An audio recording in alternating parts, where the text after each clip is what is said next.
నేటి ఆత్మీయ మన్నా. అందరికీ వందనాలండి. అందరూ బాగున్నారా అండి? వాక్యం చూసుకుందామా అండి? కొరింథీయులకు రాసిన 2వ పత్రిక 8వ అధ్యాయము 2వ వచనము.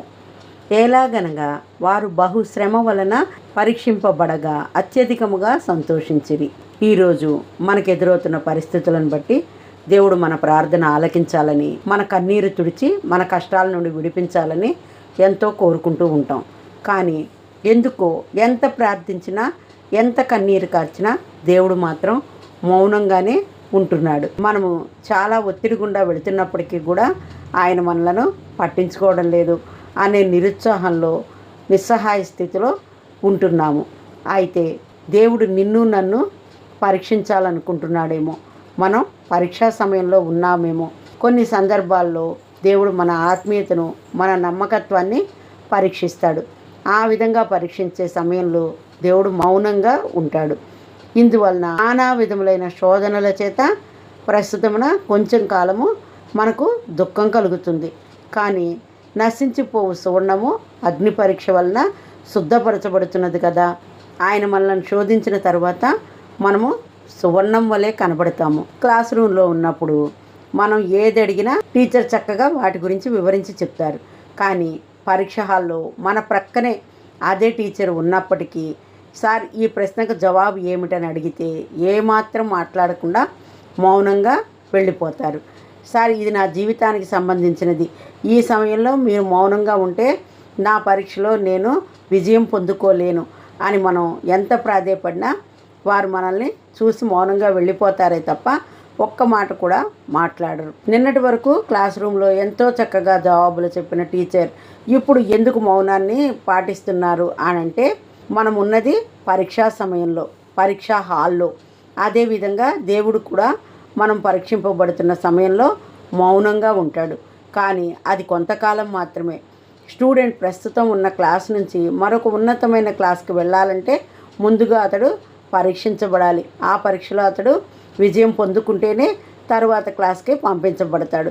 అనగా పరీక్ష మనల్ని ఇప్పుడు ఉన్న స్థితిలో నుంచి మరింత ఉన్నతమైన స్థితికి చేరుస్తుంది. ఆ విధంగా మనం చేర్చబడాలి. ఆ విధంగా చేర్చబడినప్పుడే మనము శుద్ధ సువర్ణం వలె కనబడతాము. యోసేపు ఒక ఇంట్లో పనిచేస్తున్న సమయంలో పరీక్షింపబడినప్పుడు ఆ పరీక్షలో పాస్ అవడాన్ని బట్టి ఐగుప్తు దేశానికి ప్రధానమంత్రి అయ్యాడు. ఆ పరీక్షా సమయంలో తాను తప్పు చేయకపోయినప్పటికీ చెరసాల్లో వేయబడ్డాడు.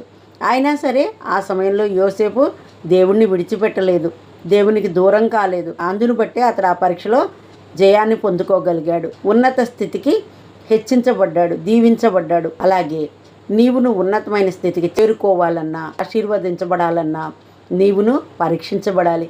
ఆ పరీక్షలో నీవు నీ విశ్వాసాన్ని కాపాడుకుని దేవుని యందు నమ్మిక కలిగి నిలిచి ఉన్నట్లయితే నీవును ఆశీర్వదించబడతావు, దేవునిచే హెచ్చించబడతావు, దీవించబడతావు. కాబట్టి ఆ విధమైన విశ్వాసం కలిగి పరీక్షకు నిలిచెడి వారిగా ఉండాలి. యోసేపు, దావీదు, దానియేలు మరియు యోబు వీరందరి జీవితాల్లో అదే జరిగింది. అందరూ పరీక్షించబడ్డారు. ఆయా పరీక్షల్లో వారు ఆ సమస్యలను అధిగమించగలిగారు. అందును బట్టి ఉన్నతమైన స్థితిని పొందుకోగలిగారు.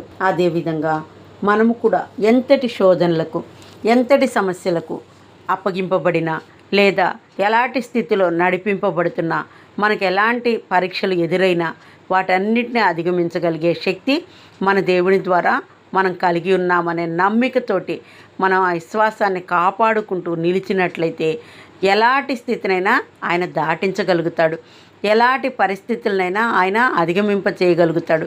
కాబట్టి నీకు ఎదురైన పరిస్థితులను బట్టి, నీకు ఎదురైన పరీక్షలను బట్టి నీవు ఎక్కడా కృంగిపోకు. నా దేవుని ద్వారా నేను వాటిని అధిగమించగలను అని నీవు విశ్వసించినట్లయితే నీవు పుటము వేయబడిన శుద్ధ సువర్ణం వలె నిలిచి ఉండగలుగుతావు.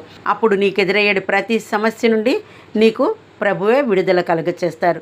ఆ విధంగా విడుదల కలగచేయటమే కాకుండా పరిస్థితులన్నీ చక్కబరచబడటాన్ని బట్టి నీవెంతగానో ఆనందించగలుగుతావు.